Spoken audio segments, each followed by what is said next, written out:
Hello, my friends. This is Crazy Tom, and I'm here again with an edition of What Drives Me Crazy for this Friday, June the 19th, which for some of you it is considered Juneteenth. And actually got an education regarding Juneteenth this week and how significant this day is.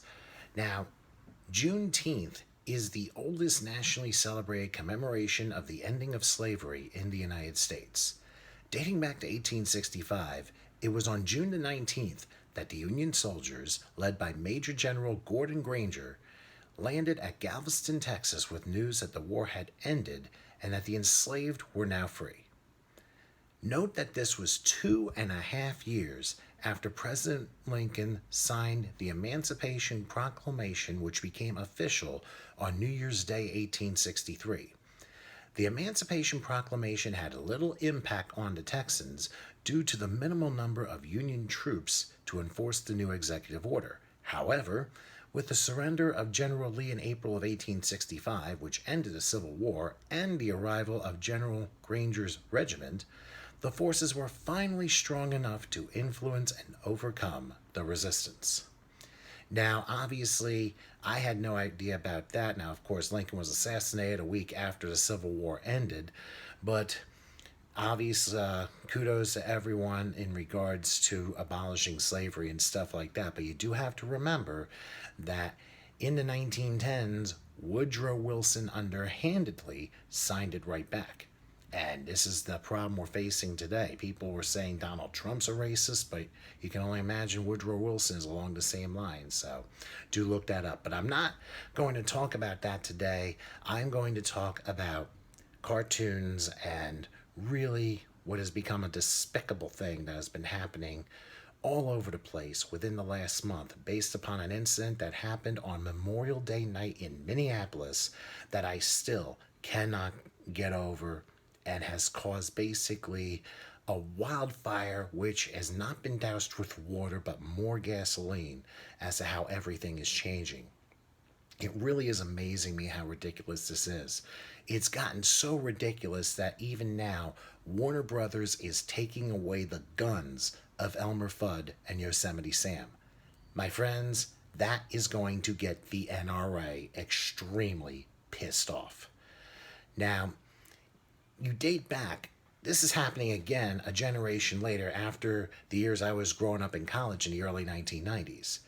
It was a form of censorship, and it was clear-cut obvious. All the gun scenes were taken away from cartoons. Anything that's racially motivated or black-faced, that was eliminated from cartoons. To me, that is absolute censorship, and that's hiding history. If you hide history, how do you expect to learn from it? You don't. And that's the biggest problem here. And now, to basically bring down violence by taking away the guns of Yosemite Sam and Elmer Fudd, it's probably because somebody who has a clear-cut agenda is financially threatening every corporation and organization in this country, saying if you don't do this, you will pay for it dearly. So obviously there are threats that are involved with this. I mean, just ask Aunt Jemima, look at all the statues that are being held back and what have you. I mean, people are saying it's racist and everything like that, but here's the problem. We are all the problem, and we are allowing all this to happen, and this is why there is so much instability. But to give you an idea on the characters, the first words of Elmer Fudd appeared in 1938 in an Egghead cartoon called A Feud There Was. And Egghead's premonition was to put peace between the Hatfields and the McCoys, but he was labeled under the name Elmer Fudd Peacemaker. 2 years later, the Elmer Fudd we know today appeared in the debut cartoon officially for Bugs Bunny called A Wild Hare. Now, signs of Bugs Bunny appeared beforehand in Porky's Hare Hunt as well as Harem Scarum a couple of years earlier, but in 1940 was the official debut for Bugs Bunny along with Elmer Fudd. And yes, he's had a gun the whole time. 5 years later, in 1945, Yosemite Sam appeared in his debut cartoon called Hair Trigger. And, of course, he was this rootin', tootin', shootin' guy and what have you, and while there was like gangster western people who was trying to rob and all that, well, remember, they had guns, but it's a cartoon. For goodness sake. What is Warner Bros. Trying to tell us? Are they trying to tell us that guns are no good? I think somehow, some way, there are people who are not caring about the Second Amendment of the United States and the right to keep and bear arms. By the way, we're not talking about these arms either. I had to go there.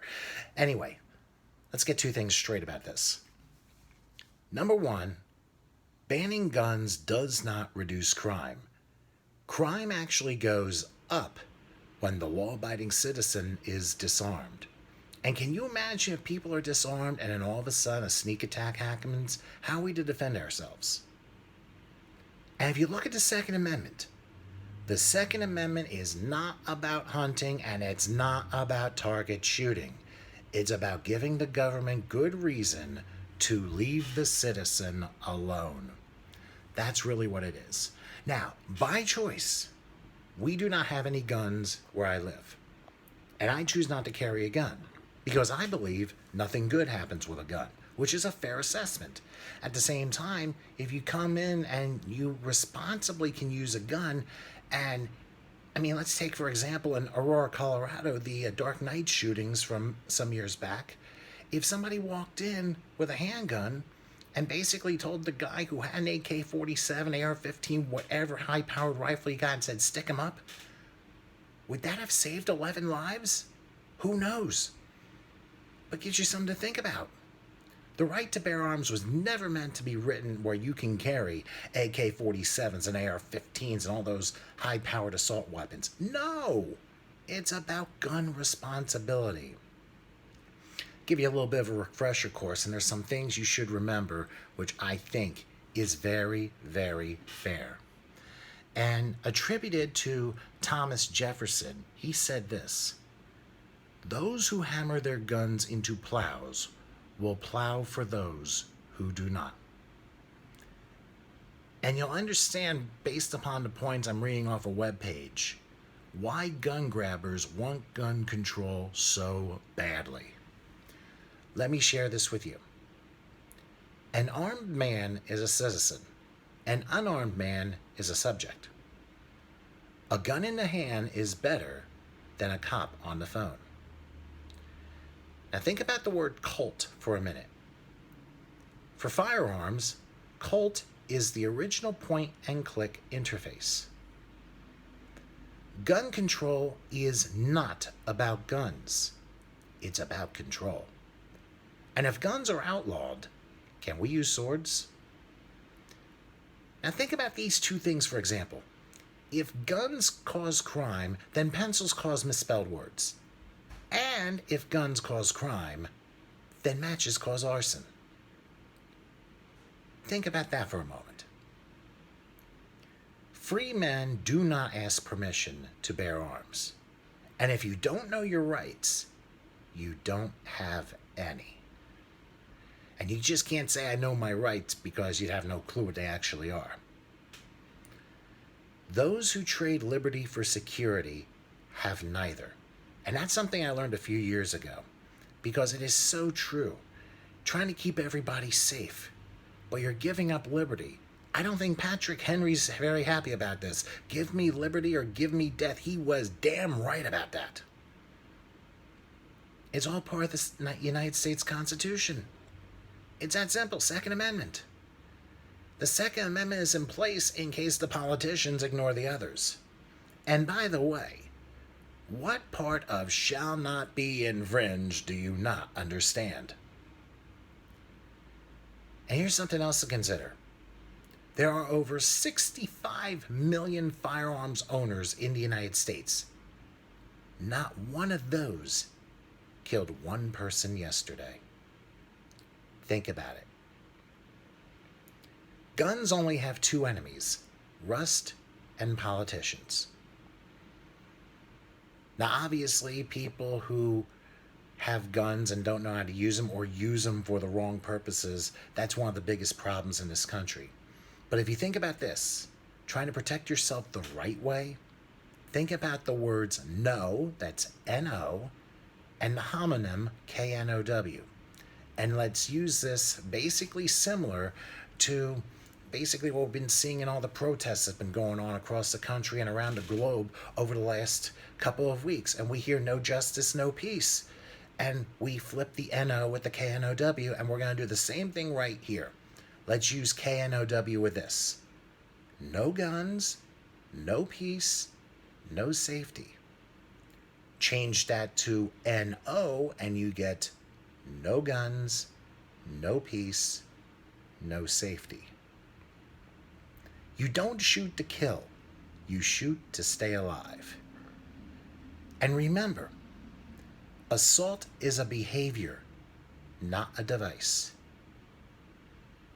And I mentioned this about criminals. Criminals love gun control because it makes their job safer. Only a government that is afraid of its citizens tries to control them. I think there's a very important thing to remember with that. And you have only the rights you are willing to fight for. Enforce the gun control laws we already have. Don't make more of them. When you remove the people's right to bear arms, you create slaves. I know that is a very pretentious word these days, but that is the absolute truth, especially from a mental perspective. And finally, the American Revolution would never have happened with gun control. Come to think of it, the American Revolution started with the British attempt at gun control. Think about those things for a moment. Remember the Revolutionary War, Boston Tea Party, and all the other things that happened which led to the Declaration of Independence and America fighting back and winning that independence in 1781. If there was gun control, there would have been no revolution. But the British tried the gun control, and that's how the revolution started. Yes, that history. And now you add Elmer Fudd and Yosemite Sam having their guns taken away. So you're going to make them slaves now. Are you, Warner Brothers? Pathetic. Absolutely flipping pathetic. And we know better. Don't mess around with the iconic things of many decades ago. And even though some things may not apply today, you don't change their character. You just do not. And everything is being rushed to judgment, all because of what people are saying on anti-social media, and of course, those who are forcing the other corporations to change, because all decisions in the end are financial in nature, and no change means basically the end of the corporation or that particular person. It's pretty obvious. I have so much more to say about it, but I will do that in future episodes. But understand the cartoons. It's why I have that passion for a cartoon page, and when things are altered for the wrong reason, somebody like me has to step up. And that, my friends, is what drives me crazy. Make sure you follow me at Twitter and Instagram at Crazy Tom Show, and of course on Facebook at facebook.com/crazytom, and look for my What Drives Me Crazy page on Facebook, which I'll be more than happy to send. Thank you guys very much. Enjoy your Friday and have yourself a wonderful weekend, and please, God willing, all of you be safe out there.